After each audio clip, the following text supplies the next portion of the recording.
ka Ginoo that seeks you, Father God. Gipangita ka Ginoo sa mga kinabuhi, Father God.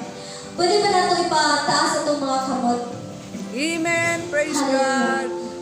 Mag-ako ta, Heavenly Father, you see these children of yours, Father God. Nakita ni mo, Lord, yung mga kaanakan, Lord. Yes, glory. Nakita ni mo, Lord, ang ilang mga kamot, Lord, willing to reach upon you, Lord. Salamat kay Ginoo sa Lord, higayon, Father God. Lord, I pray na kining mga kamot, Lord, will receive the assignment that is given upon them, Lord. Bisang asa sila padulong sa tipong nasod, Lord, sa nasod, Father God. I pray, Lord, that they will carry the assignment, Lord, despite the persecution, despite, Lord, sa mga babag sa kinabuhi, babag sa kaaway. I pray, Father God, na ikaw magpadayon, uban ka na mo, Lord, maghahatag ka lang ng protection, Father God, not just for us, Lord, but for our family as well, Lord. Salamat kayo, Ginoo, sa divine assignment, o sa mga plano ni mo, Lord, o sa iyong purpose, sa tagsa-tagsa na mo kinabuhi, Lord. Tuguti, Father God, na ikaw ang maghari sa among panimalay, sa among kasing-kasing, sa among kinabuhi, Father God. Tuguti, Lord,